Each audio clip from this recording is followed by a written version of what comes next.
So my troop combo is kind of, for this attack at least, 3 APCs, 5 RPGs, 7 heavy artilleries, 4 wall breakers so that they can make it all the way to that middle compartment, 2 healers, and then some footies. For donation troops, I had 1 heavy art and all British shooters from my allies. And then for the troop tactics, I used 3 elephant archers cards and 1 rifle cards, British rifle cards, because while Germans are great with their factory troops, you do need supports from rifles. So this base, number 9 on their roster, is Horse Archer. That's his name. He's triple D7, Cold War 265.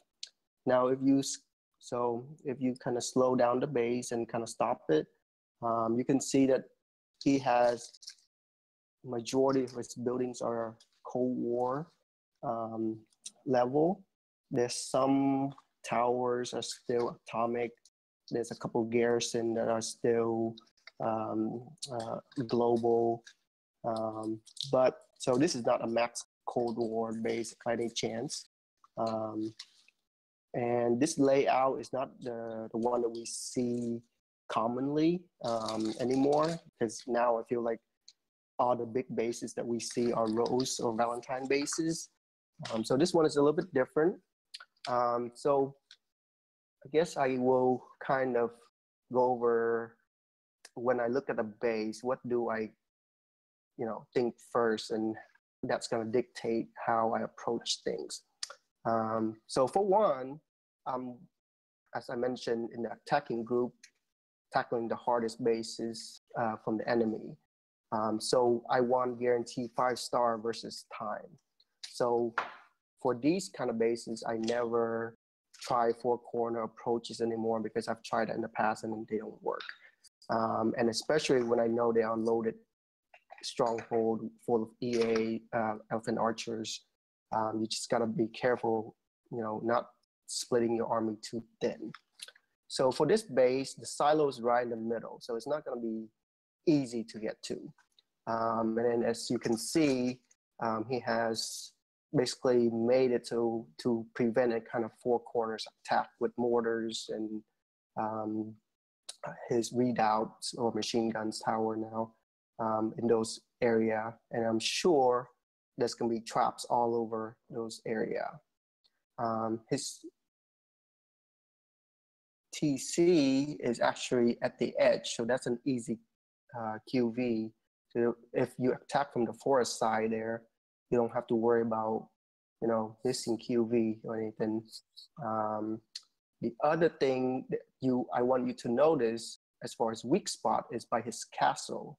There are no anti-guns on the outside there. So that's a very good spot to draw his generals out and throw decoys and not having to worry about those dying too quickly. And you can also notice that the majority of his anti-guns are more concentrated in the middle. So that's the weakness there. So any kind of decoys that you throw on the outskirt, they tend to do pretty well. So for me, this base, I want to approach it basically one side only in a line attack. The yellow star is going to be your heavies group, your generals, your for me, I'm not using an elephant stable, so I use basically the 3 tank destroyers. In that corner there, you see there's no anti-gun, so I know my general groups, my heavy group is going to last a long time. And then the main army is going to come from the yellow arrows. That little red boom, like explosion looking thing that's where I want my, basically my wall breakers to go into that area. And that little yellow star by the town center, is, as you know, it's going to be loaded with TC troops. So I want to throw a decoy there, to draw them out. So in this one, I forgot to put, but that's also where I'm going to put my coalition troops and my allied troops in that area as well. Okay. So for tactics, I usually bring 5 decoys, 1 sabo, 1 blitz, and the strength of gladiator, SOG. As I mentioned in my channel earlier, I think SOG is, it's the best thing to deal with elephant archers. The terracotta army, unfortunately, are just too weak. When you use the SOG correctly, the EAs, they just melt, as you will kind of see in the replay in a little bit. So one of the places that I want to decoy is by the town center, one far away from those 2 anti-guns so that they will last a bit longer. The other place I want to throw a decoy is basically right by that machine gun oil and market right by outside of the castle. That way the generals start coming out. It will also draw that heavy tank from that factory once it's destroyed. And then the silo will just keep hitting my heavies group in that corner, and they'll last a long time while it has time for my main army to break that wall, to get in there, kill those things, and get to that silo. Now, especially with the silo level 4, 1 hit from it can really turn your battle into basically a 2 or 1 star. So you got to be careful to sabo that, at the correct time. Especially, after your heavy group has been in the battlefield for a little bit of time, their HP just start to wither down. So you have to watch that. Okay.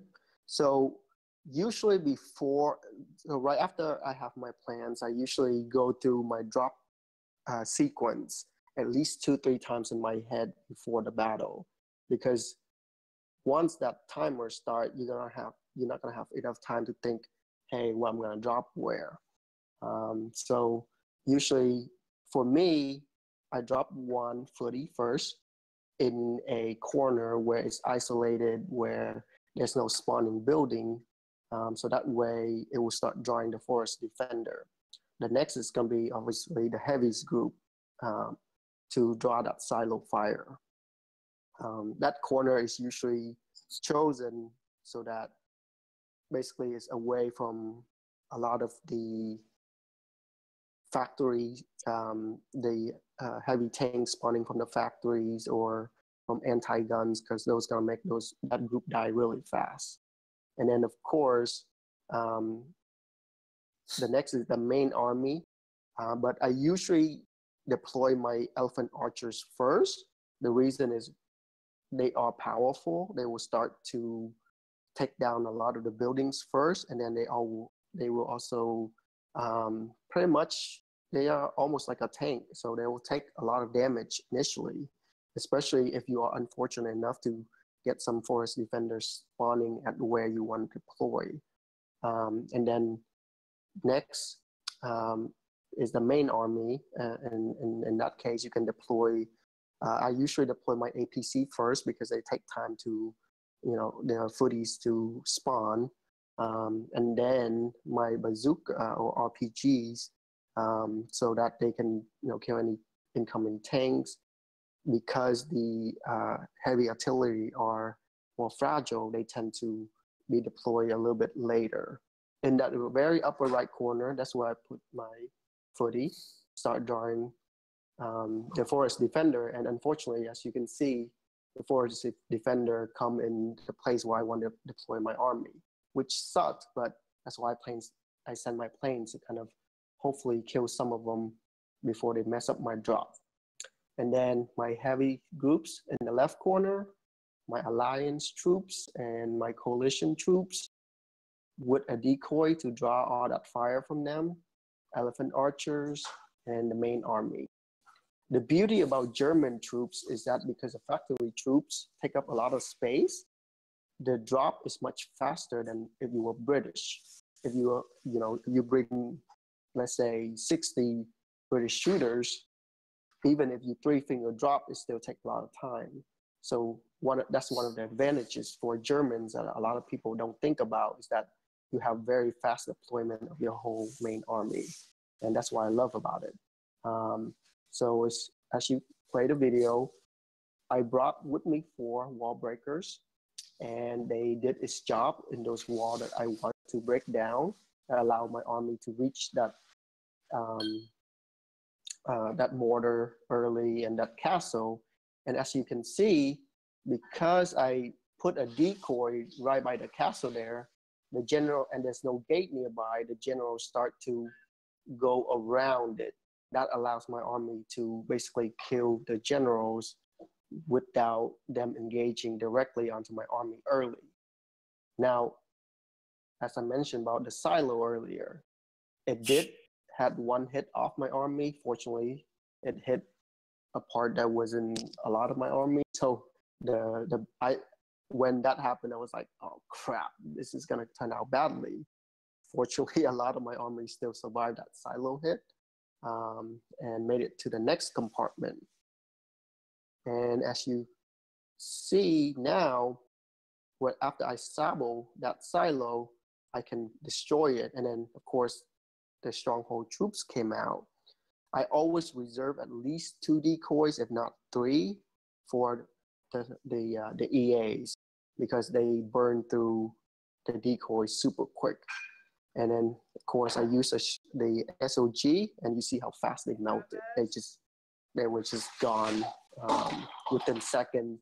I didn't even have to really need my planes or anything, and that whole middle section is all cleared out there. So it went exactly as I planned. So that's why the attack, it went smoothly as I expected. I have tried Cold War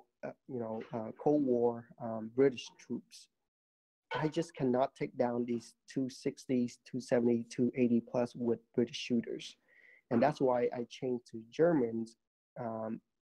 And I found that the 15% fury helps a lot. Secondly, as I mentioned earlier, your drop is much faster because the factory troops have many more units a lot more space per unit. And so with Germans, my drops of my main army takes, let's say, for example, 3 seconds, versus if I had been British, my drop would have been more than 5 seconds. That 2 seconds make a big difference. The second thing is that the British shooters, while they work great for atomic age because of their range, they don't do as much damage anymore, especially with the buff from Selassie. Those HTs take forever to die. Those machine guns are super strong now. And so I just don't have as much success as British. But British, I still see other people do, take down max Cold War bases with British. So I guess it's just for my style attacking, it's better suited with Germans for max bases. I always look at my replay, even if I 5-star it, because you can always look for things you can improve or kind of, do differently had you known. Because even now, I fail very often, but don't let that get you down. Just keep practicing. Just try. If one thing doesn't work, then just try it up, change it up.